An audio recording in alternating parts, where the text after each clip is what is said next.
Ça fera demain un an, jour pour jour. Nous étions dans ce même studio, d'ailleurs, dans cette matinale week-end. Nous apprenions au début que le Hamas avait lancé des dizaines et des dizaines de roquettes sur Israël. Nous n'avions pas encore compris ce qui se passait au sol en Israël. Ce massacre de plusieurs centaines de civils, plus de 1000 morts, des civils enlevés, exécutés à bout portant, parfois violés pour des femmes. Ces enlèvements d'otages dans la bande de Gaza, tous n'ont pas été retrouvés. On en parle avec notre invité Elie Korchia. Bonjour. Bonjour. Soyez le bienvenu sur Sud Radio. Merci de nous rejoindre de si bon matin. Vous êtes le président du consistoire central israélite de France. Au-delà de cet anniversaire sinistre que toute la France et le monde entier commémoreront demain, revenons sur les conséquences de ces massacres. L'explosion des actes antisémites en France. C'est difficile de tenir la comptabilité de ces actes. Au mois de mai dernier, on expliquait que les actes antisémites avaient augmenté de 1000%. La tendance ne s'est pas inversée depuis l'été dernier, Elie Korchia. Non, la tendance malheureusement reste à la hausse. Alors 1000%, c'était plutôt entre le quatrième trimestre 2023. Vous savez, après le 7 octobre, comparé au quatrième trimestre précédent. Là, nous avions connu un pic de 1000%, mais sur la période entière, imaginez, on a plus de 300% d'actes antisémites dans notre pays, puisqu'on était à moins de 500 actes et on est à près de 1700 actes antisémites.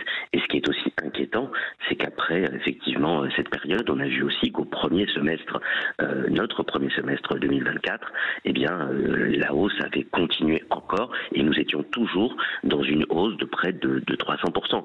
C'est-à-dire que nous avons eu, suite au 7 octobre, et immédiatement après le 7 octobre d'ailleurs, il faut le rappeler à tous les auditeurs qui nous écoutent, on n'a pas attendu qu'il y ait une riposte d'Israël, notamment dans la guerre qui s'en est suivie après le massacre du 7 octobre. Dès le 8 octobre, dès qu'Israël a été attaqué, dès que ce pogrom, ce massacre a été commis, on a vu malheureusement des actes antisémites se multiplier dans notre pays.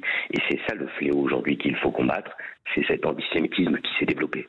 Alors rappelons que le consistoire central israélite de France que vous présidez, Elie Korchia, c'est cette institution vénérable créée par Napoléon qui organise le culte juif en France. Les juifs français sortent d'une semaine avec de nombreuses commémorations. Il y avait le Shabbat d'abord hier et il y avait cette fête de Rosh Hashanah. Est-ce que vous avez eu vent d'autres actes antisémites qui auraient pu avoir visé pendant cette période différents lieux de culte ?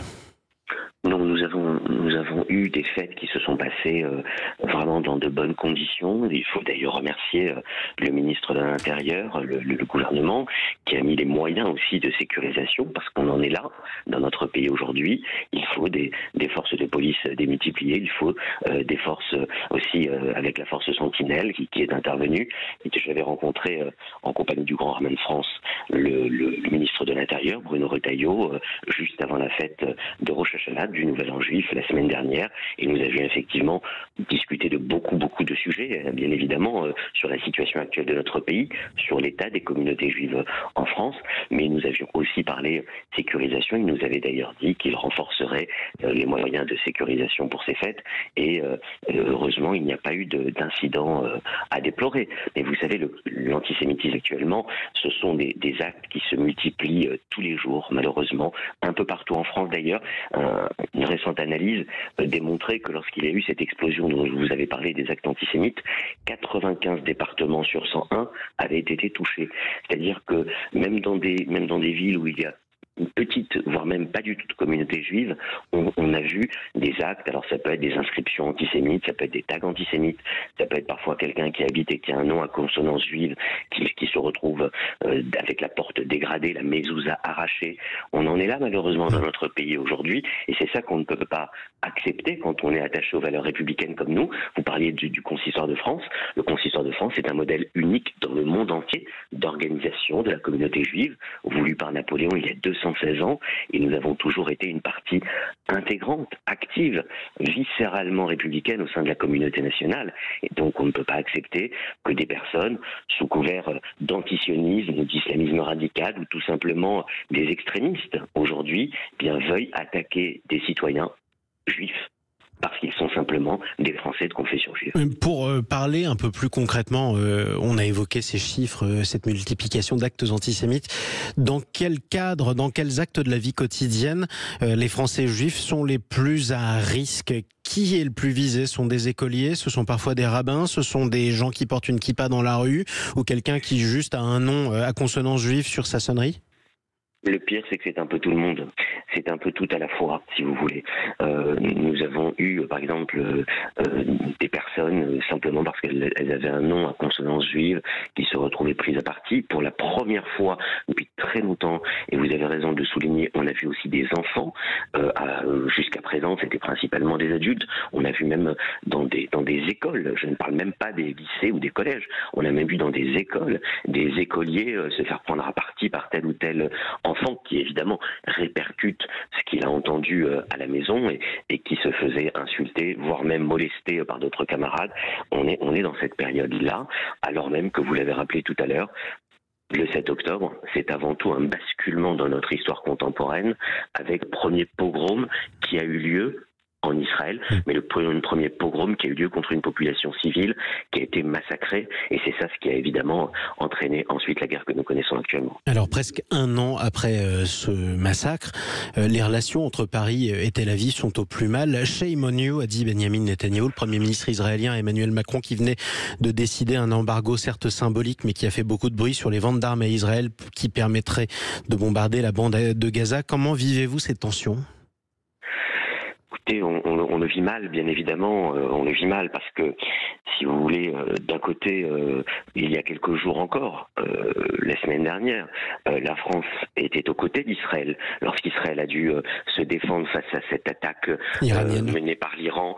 Vous vous en rappelez, la France a fait partie des pays qui étaient aux côtés d'Israël, une démocratie aux côtés d'une autre démocratie qui se trouvait attaquée avec ces milliers de missiles qui étaient tirés depuis l'Iran sur le territoire israélien, et la France était aux côtés d'Israël. Il faut le rappeler, comme elle l'avait été d'ailleurs au mois d'avril, lors d'une précédente attaque, vous en rappelez, de drones de l'Iran sur Israël. Et donc pour vous, ce matin, elle ne l'est plus ? C'est pas qu'elle ne l'est plus, malheureusement, cette déclaration qui a été faite. Je ne parle même pas du tempo, je parle même pas du moment où elle tombe à la veille des célébrations, des commémorations de ce terrible premier anniversaire après le 7 octobre 2023. Cette déclaration n'est pas compréhensible, elle ne peut que blesser, mais pas seulement, je crois, les Français juifs, je crois que ça blesse évidemment, je crois que ça blesse tous ceux qui sont touchés par la situation d'un pays, d'une démocratie qui s'est retrouvée attaquée avec le plus grand pogrom depuis la Seconde Guerre mondiale, qui doit aujourd'hui faire face à 7 fronts différents, qui se retrouvent face au nord, au Hezbollah, aux terroristes du Hezbollah, au Hamas dans la bande de Gaza. Vous savez, on a l'habitude de dire cette phrase qui est très juste et qui symbolise tout.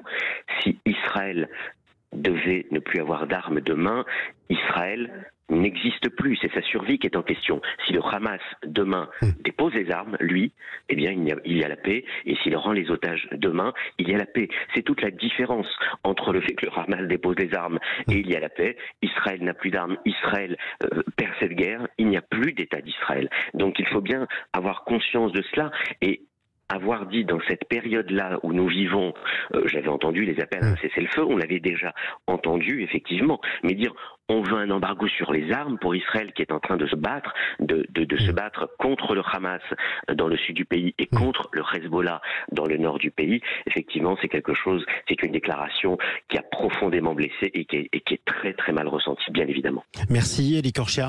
Je rappelle que vous êtes le président du consistoire central israélite de France. On espère pouvoir vous réinviter pour parler d'autre chose que des actes antisémites.